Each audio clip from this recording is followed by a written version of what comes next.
Türbe'deki öğrencilerle bakın herkes toplandı. Kuruluş Osman. Türbe ve benzeri bölgelerde arkadaşlar bu şekilde havuzlar bulunuyor. İnsanlar geliyorlar buralarda abdest alıyorlar. Bakın burada yemek dağıtımı yapılıyor. Burada gördüğünüz bu kazanlara da arkadaşlar insanlar para atıyorlar. Burada sadece Müslümanlar bulunmuyor. Aynı zamanda Bangladeş'te yaşayan Hinduların da ziyaret noktalarından bir tanesi olarak öne çıkıyor.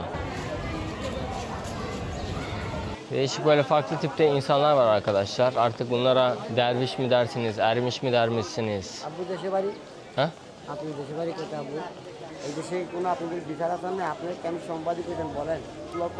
Aklını yitirmiş insanlar var. Ajman Şerif dergahında da görüyorduk bunları. Bakın şurada bir ablamız oturmuş ağlıyor mesela. Sadece Müslümanlar için değil, Bangladeş'te yaşayan tüm insanlar için önemli bir nokta.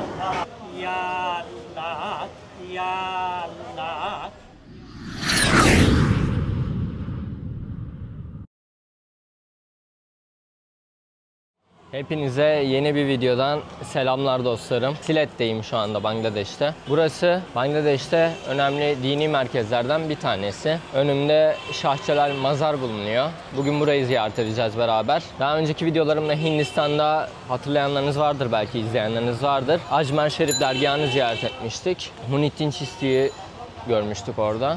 Burada da bugün Şah Celal Bangladeş için önemli bir dini figür. Burada insanlar neler yapıyorlar? Bunlara bakacağız beraber.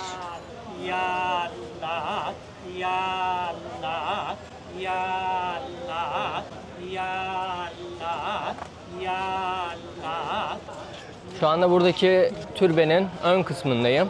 Burada neler yapıyorlar? Turistik bir yer. Bangladeş'in birçok noktasından buraya insanlar ziyarete geliyor. Dediğim gibi Bangladeş'in önemli dini merkezlerinden bir tanesi olarak kabul ediliyor burası. Bu yüzden gördüğünüz üzere sağlı sollu birçok hediyelik dükkanı bulunuyor. Aynı zamanda Silet burada çay üretimiyle ünlü, çay plantasyonları bulunuyor. Şehrin merkezinde bile yer yer çay dükkanlarını, çay bahçelerini, çay plantasyonlarını görebilirsiniz. Aynı zamanda burada dükkanlarda çay satışı gerçekleştiriyorlar. Şimdi içeriye gireceğiz. Neler yapılıyor içeride? Bunlara bakacağız beraber. Burası dışarıdan görüntüsü. Hatırlayanlarınız vardı işte. Ajman Şerif dergahında da yine dışarıda büyük bir kapı bulunuyordu, giriş kapısı. Bakalım burada işler nasıl dönüyor.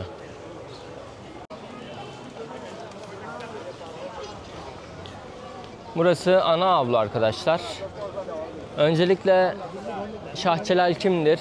Biraz bundan başlamak lazım. Bu konu hakkında biraz bilgi vereceğim. Daha sonradan içeride bulunan çeşitli alanlar var. Ajman Şerif dergahında olduğu gibi. Bu alanları beraber ziyaret edeceğiz.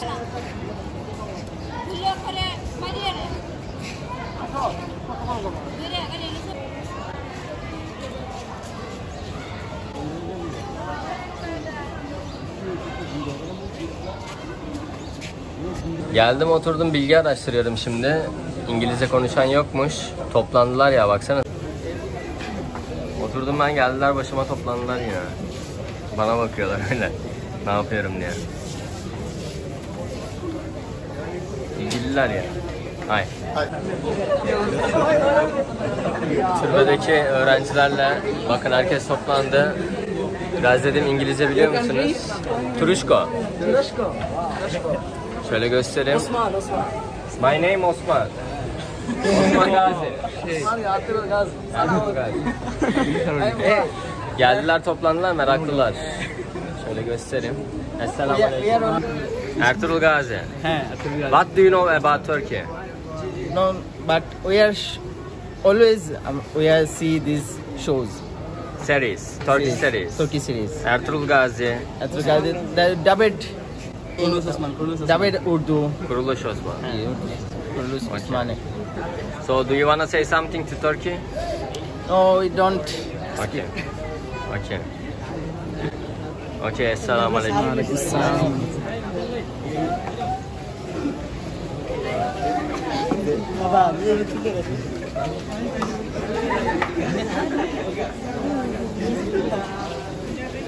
Burada neler yapılıyor?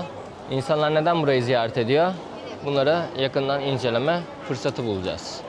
Hazreti Şah Celal arkadaşlar Bangladeş'in Silet şehrinde 14. yüzyıl Sufi Azizi Şah Celal'a adanmış önemli bir dini ve kültürel merkez olarak öne çıkıyor. Tarihi ve önemi Şah Celal'in İslam bölgeye yaymasından kaynaklanıyor. Türbe, manevi huzur ve hac noktası olarak biliniyor ve birçok insan tarafından ziyaret ediliyor. Ajmer Şerif dergahı ile Sufi geleneği ve hoşgörü açısından benzerlikler taşıyor burası. Her ikisi de farklı dinlerden insanları bir araya getiriyor. Birazdan içeride de göreceksiniz. Burada sadece Müslümanlar bulunmuyor. Aynı zamanda Bangladeş'te yaşayan Hinduların da ziyaret noktalarından bir tanesi olarak öne çıkıyor. Türbe, Suni İslam'ın Hanefi mezhebine ve Surhavardiya tarikatına bağlı olarak hizmet veriyor. İnsanlar için manevi bereket ve birliktelik sembolü olarak öne çıkan bir merkez burası. Burada dua, adak sunma, langar yani yemek dağıtımı ve kavvalli gibi etkinlikler yapılıyor. Aynı zamanda belli dönemlerde bazı festivaller var. Urs Festivali büyük bir kutlama olarak bölgede öne çıkıyor.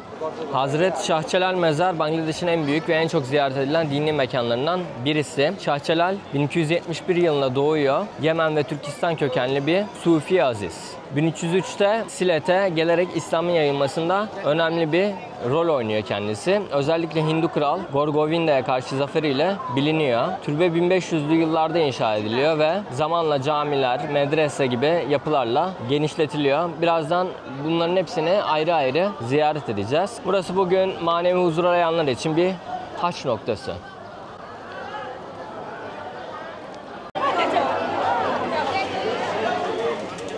Bakın burada yemek dağıtımı yapılıyor. Fakat böyle bir fırlatma usulüyle yapılıyor. Az önce insanlar toplanmış. Yukarıdan fırlatıyorlardı. Bakın poşetlerini almışlar.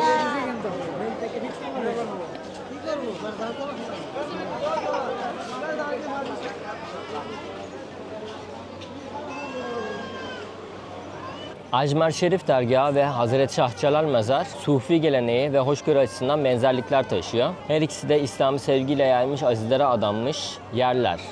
Ajmer, Çistiye tarikatının merkezi iken Silet, Suhravardiya ile bağlantılı. Urs festivalleri ve kavvalli gibi ortak ritüeller her iki mekanı da birleştiren noktalar. Türbe, Suni İslam'ın Hanefi mezhebine ve Suhravardiya tarikatına bağlı. Suhravardiya, disiplinli manevi eğitim ve topluma hizmete odaklanan bir tarikat. Çistiya'dan farkı daha yapılandırılmış bir zikir uygulamaları. Şimdi ben Güney Asya seyahatime Sri Lanka'dan başlamıştım. Daha sonra Hindistan'a gelmiştim. Şimdi Bangladeş'te seyahat ediyorum. Bu üç ülkede de türbe ve benzeri bölgelerde arkadaşlar bu şekilde havuzlar bulunuyor. İnsanlar geliyorlar buralarda abdest alıyorlar. Görmüş olduğunuz üzere.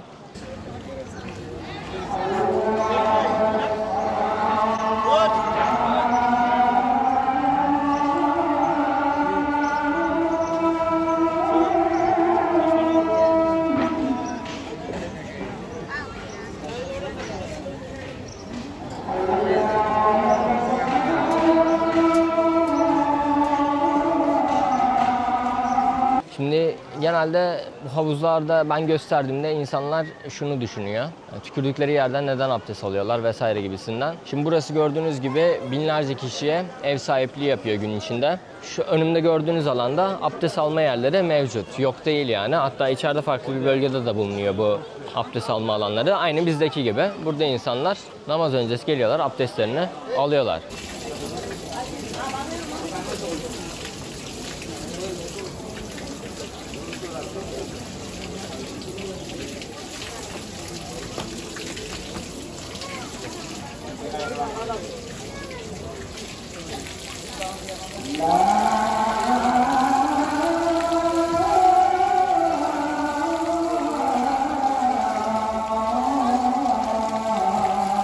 Buradaki kalabalıktan kaynaklı olarak bu havuzlar inşa edilmiş. Buna da Ajmer Şerif dergahına gelen yorumlardan gördüğüm kadarıyla bu havuzlara kulleteyn deniliyormuş. Suyun az olduğu bölgelerde bu şekilde insanlar abdest alıyormuş. Burada abdest alma nedenleri insanların dediğim gibi büyük bir kalabalık var. Toplu şekilde abdest alınmak istendiğinde daha çok insanlar burayı kullanıyor.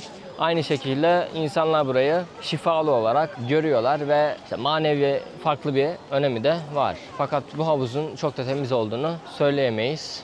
İçeride pislikler var. Aynı şekilde büyük balıklar da bulunuyor. Şurada gösterebilirim balıkları size. Bakın havuzun içerisinde büyük balıklar var. Yani su çok berrak değil.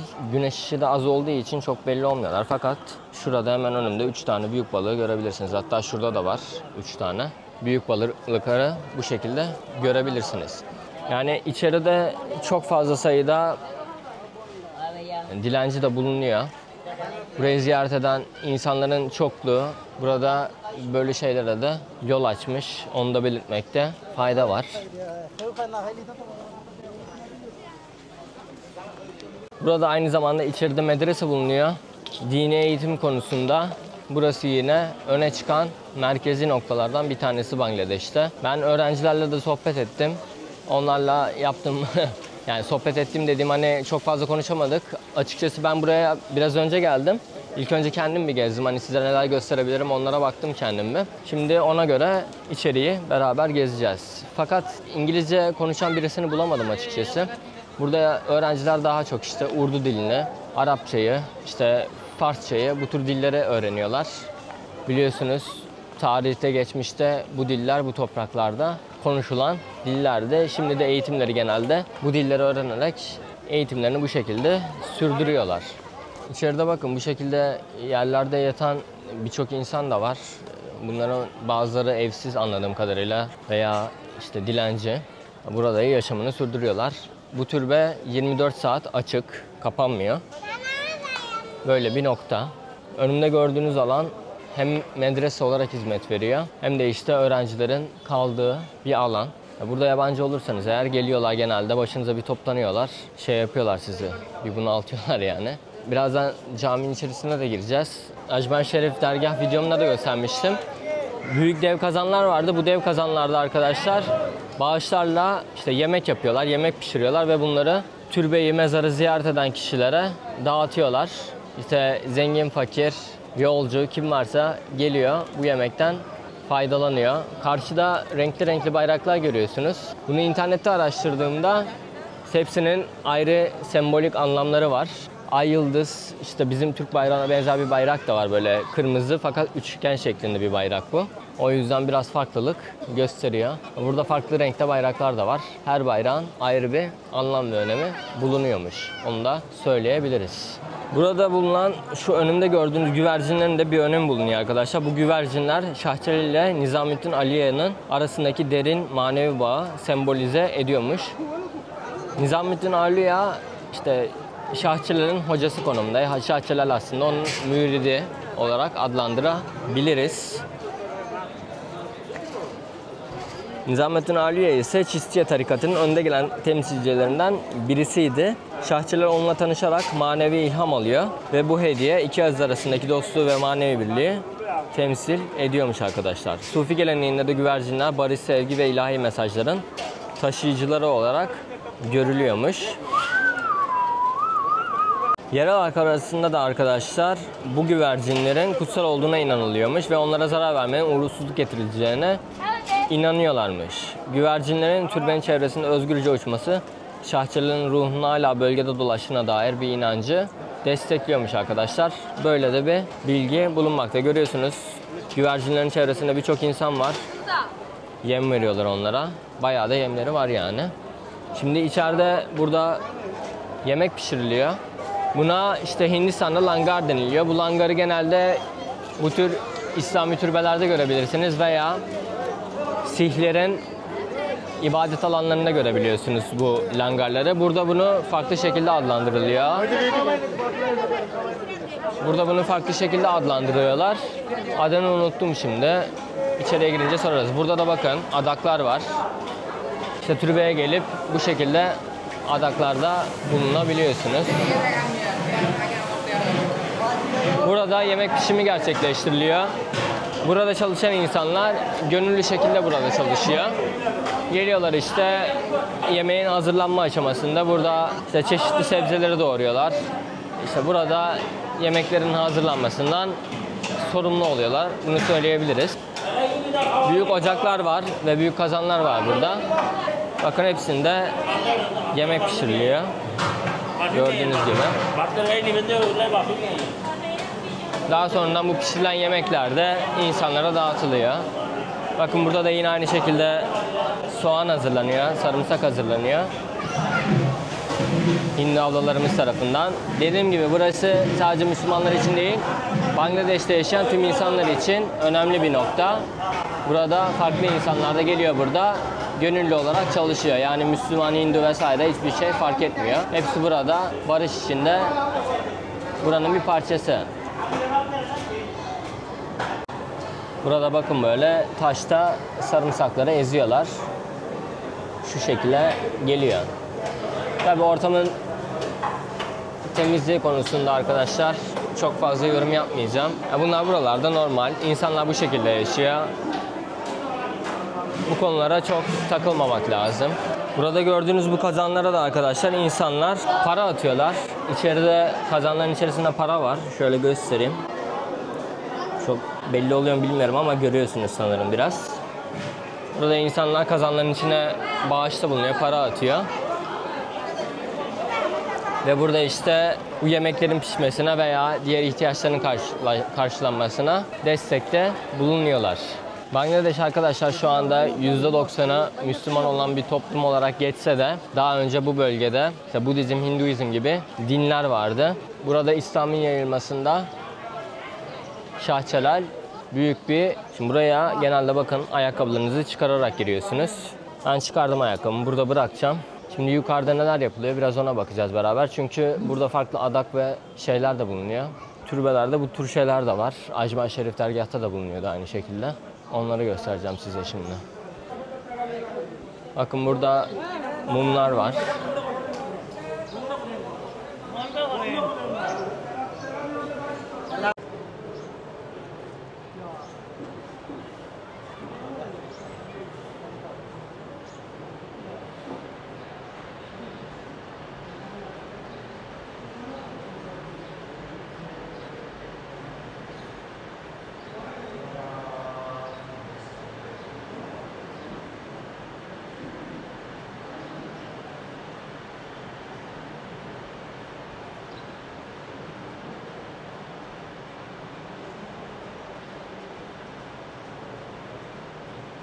İçerisi cami. Burada mezar da bulunuyor da mezarın o tarafta genelde bu tür mezar yerlerinde video veya fotoğraf çekimi yasak olduğu için orayı gösteremedim size. Ben kendim girdim sadece. İçeride işte Şah Celal'in mezarı bulunuyor ve onunla beraber farklı önemli kişilerin de aynı şekilde mezarları bulunuyor. İçeride bu şekilde her noktada genelde bağış kutularını görebilirsiniz. Birçok farklı insan dediğim gibi buraları ziyaret ediyor. Bakın şurada oturan kişi mesela elinde sopa olan kişi bir Hindu. O da burada aynı şekilde. Burada oturuyor. Diğerleriyle olduğu gibi. Ya bu bölgede dediğim gibi çok fazla dilenci var. Genelde türbe yerlerinde veya cami çıkışlarında, Güney Asya ülkelerinde bunları sıklıkla görebilirsiniz. Yani bu manzaralar burası için normal. Şimdi bana bazı insanlar diyor, işte Hindistan videolarında şaşkınlık bekliyoruz, uçuk kaçıklık falan bekliyoruz falan diyorlar da ben böyle şeyleri abartmayı sevmiyorum. Genelde objektif şekilde göstermeye çalışıyorum. Kendi yorumumu çok katmadan. Bildiğim şeyleri söylüyorum sadece. İşi abartmadan, farklı yerlere çekmeden olduğu gibi aktarmaya çalışıyorum. Farklı kişiler farklı şekilde aktarabilir arkadaşlar. Benim yöntemim bu. Yani seversiniz, sevmezseniz orası bilemem tabii ama ben hani çok fazla bu tür şeyleri abartmayı sevmiyorum. Olabildiğince yani objektif şekilde göstermeye çalışıyorum. Doğrusuyla veya yanlışıyla. Yorumu genelde siz izleyicilere bırakıyorum yani. Çünkü bu videoları daha çok hani siz izleyin diye çekiyoruz. Yoksa ben tamamen kendi görüşümü anlatsam çok da bir anlamı kalmıyor. Biraz hani her şeyi olabildiğince açıklığıyla gösterip yorumu siz izleyenlere bırakıyorum. Takdir sizin. Burada anladığım kadarıyla daha çok kadınlar oturuyor. Çocuklu kadınlar veya kadınlar. Kadınlar ayrılmış bir bölüm diyebiliriz.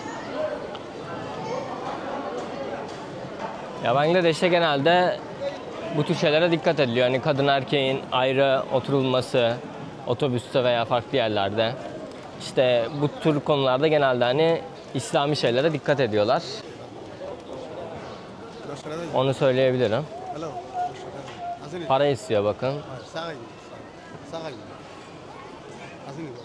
Hangi birine yardım edeceksiniz? Burada hani zaten bedava yemek falan dağıtıyorlar. Hani sizden bir de ekstra para istemeleri bana saçma geliyor açıkçası. Onunla bat. Şurada da yine aynı şekilde güvercinlerin konuşlandığını görebilirsiniz. Onlar için ayrılmış evler bulunmakta. Evler bulunmakta. Bu şekilde bunları da görebiliyorsunuz. Değişik böyle farklı tipte insanlar var arkadaşlar. Artık bunlara derviş mi dersiniz, ermiş mi der misiniz? আপু দেশে বাড়ি Ha? আপনি দেশে বাড়ি কোথায় আপু? No Bengali, English. বাড়ি আমার কুষ্টিয়া Turuşko, Turuşko. বাড়ি আমার কুষ্টিয়া সেরিয়া 99 থেকে আমি এই রাস্তার পথে আছি আব্বা আমি সর্বহারা পৃথিবীতে আমি জন্মের পরে আমার মা বাবা দেখেছি I don't এই understand. দেশের মানুষরা কেন অত্যাচারী করে আব্বা এই দেশে কোনো আপনাদের বিচার আছেন না আপনি কেন সম্পাদিত করেন বলেন আমি আপনার ইংলিশে বলতেছি ব্যাক ব্যাক আই ইসকে 3 quarter 99 I hate you WX I love আমার এই cevaplı আপনি দেওয়া যাইতে এক এক দশক শতক হাজার অযুত লক্ষ crore Aklını yitirmiş insanlar var. Ajman Şerif dergahında da görüyorduk bunları. Bakın şurada bir ablamız oturmuş ağlıyor mesela.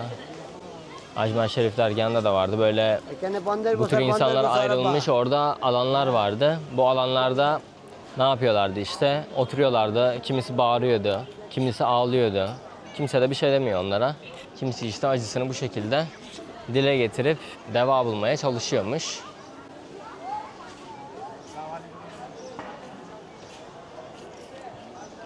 Böyle arkadaşlar.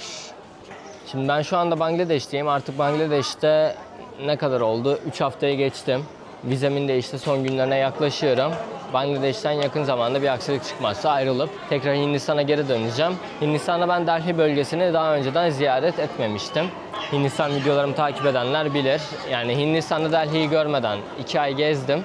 Ondan sonra Bangladeş'e geldim. Şimdi tekrar döndüğümde ilk önce Hindistan'ın kuzeydoğusunda bir rota yapma planım var. Daha önce gidilmeyen, YouTube'da gösterilmeyen veya çok az insanın gittiği diyebilirim. Çok az insan gitti yani. Bazılarına hiç giden olmadı daha önce. Bu tür yerleri ziyaret etmek istiyorum.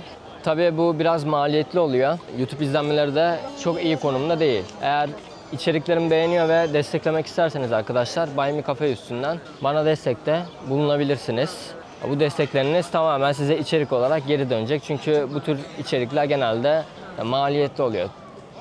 Ne diyorsun dayı ya? Maliyetli oluyor. Siz de destekte bulunursanız size daha iyi içerikler sunmaya çalışacağım. Sonrasında ise Delhi bölgesinde bana önerilen yerler vardı Ajman Şerif dergahından sonra. Delhi çevresinde bu tür yerleri ziyaret etmek istiyorum. Yani şimdi nereden tutarsanız tutun bu bölgedeki kültür, anlayış, yaşayış bizden çok farklı. O yüzden hani böyle yerlere geldiğimde size bu tür yerleri de göstermek istiyorum ki bizden ne gibi farklılıklar var veya ne gibi benzerlikler var.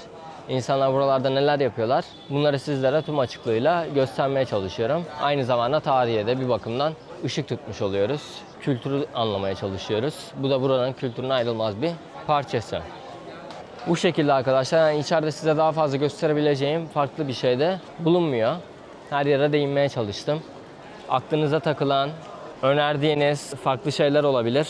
Ne bileyim, ziyaret etmemi istediğiniz farklı yerler olabilir. Ben şimdi Bangladeş'ten ayrılacağım. Bu videoyu siz muhtemelen ben ayrıldıktan sonra seyrediyor olacaksınız. O yüzden Bangladeş'e ileride tekrar gelmek istiyorum ama yakın zamanda bu çok mümkün değil. Hindistan için hani Hindistan'da şuraya git, burayı da bize göster dediğiniz yerler varsa yazarsanız ve rotamın üzerinde olan yerlerse ziyaret etmeye çalışırım. Videoyu buraya kadar seyredenler de arkadaşlar Şah Celal yazarsa yorumlara ben de kimler buraya kadar seyretti, kimler bana destek oluyor öğrenmiş olurum. Destekleriniz için hepinize teşekkür ederim. Yani beğenilerden, yorumlardan ziyade arkadaşlar videoların izlenme süresi bizim için önem arz ediyor. Videoları da olabildiğince işte ortalama bir uzunlukta tutmaya çalışıyorum ki herkes sıkılmadan seyredebilsin. Burada da içeride mesela yine mezarlar bulunuyor. İnsanlar önündeki duvara gelip işte ellerini duvara dayayarak veya önünde dua ederek işte artık dilek mi diliyorlar, ne yapıyorlar bilmiyorum. Türbelerde görmeye alışık olduğumuz görüntüler diyebiliriz. Burada yine bir benzeri bu şekilde yapılıyor. Bangladeş'te en çok dikkatimi çeken şeylerden bir tanesi, burada genelde kız çocuklarına böyle makyaj falan yapılıyor. Şey çok yaygın aslında burada.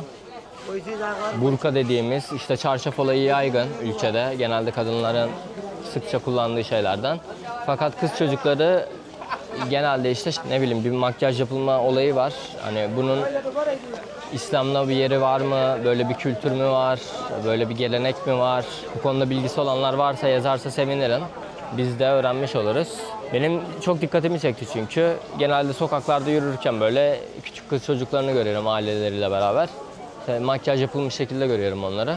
Yani bunun bir nedeni var mıdır yok mudur? Bu konuda bilgisi olanlar yazarsa böyle doğru bilgi şeklinde arkadaşlar. Hani kendi görüşünüzden ziyade hani belli bir kaynak belirtebilirseniz yorumu sabitlerim. Diğer türlü çünkü herkesin yorumu, görüşü farklı oluyor bu tür konularda. O yüzden doğru bilgi önemli hepimiz için. Böyle çıkışta da yine aynı şekilde dilencileri görebiliyorsunuz.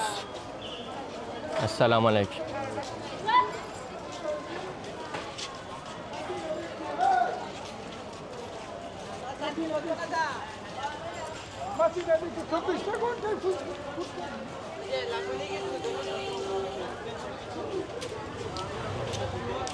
Evet, Şah Celal Mezar'dan sizlere bu videoyu sunmaya çalıştım dostlarım.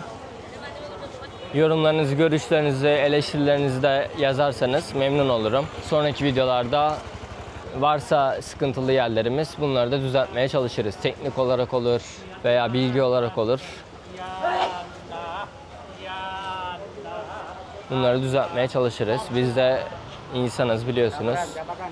Hata yapabiliyoruz.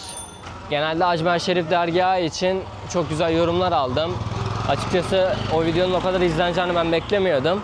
Çok da güzel yorumlar geldi. Yani bilinçli bir kitle tarafından izlendiğini gördüm yorumlarda. Böyle işte sallamasyon yorumlar yerine daha çok işte insanlar bilinçli, bilmediğim yerlere aydınlatan, bana önerilerde bulunan veya yer tavsiyelerinde bulunan insanlar izledi ve yorumda bulundu. O yüzden teşekkür ederim.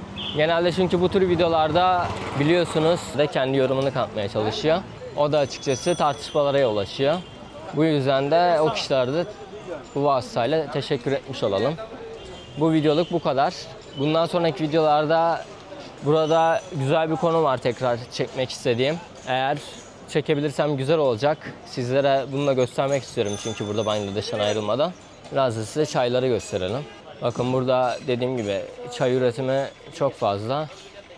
Burada pickle dediğimiz şeyler de var, böyle acılar satılıyor. Zeytin, burada zeytin var fakat bunları genelde acı yapmak için kullanıyorlar. Olive hot pickle diyor.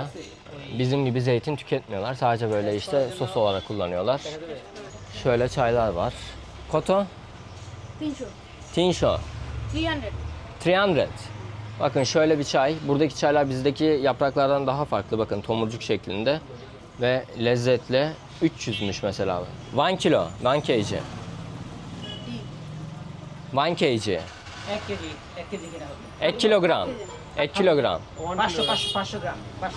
5. 500 gram. 500.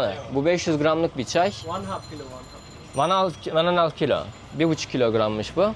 1,5 kilogramı 300 taka.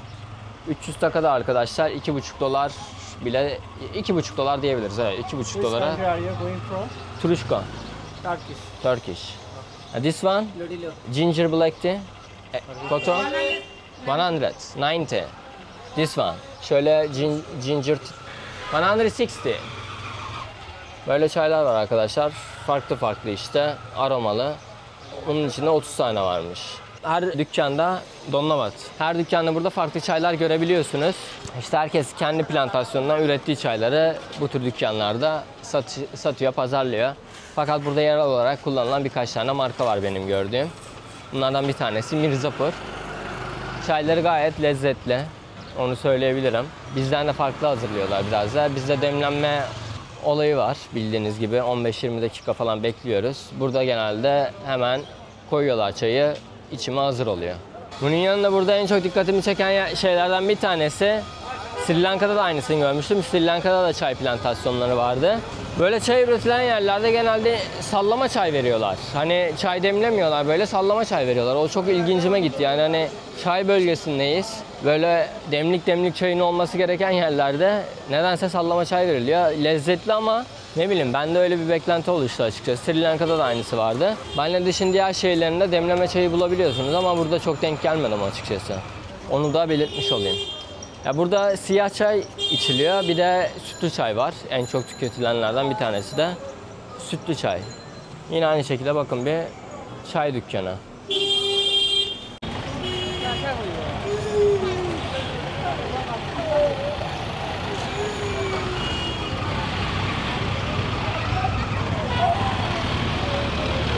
Adam yola oturmuş ağlıyor ya.